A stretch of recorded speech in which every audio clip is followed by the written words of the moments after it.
వస్తానన్నావు, వెళ్ళొస్తానన్నావు, జంటై ఒకరి పంటై వెళ్ళావు. కరుణిస్తానన్నావు, వరమిస్తానన్నావు, కరువై మెడకూరివైపోయావు. దేవతలోను ద్రోహం ఉందని తేలిపావు, దీపం కూడా దహిస్తుందని తేల్చావు.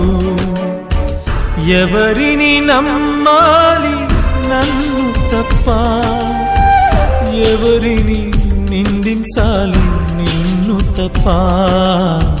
నువ్వంటే ప్రాణమని, నీతోనే లోకమని, నీ తోడే లేకుంటే బ్రతికేది ఎందుకని ఎవరికి చెప్పుకోను.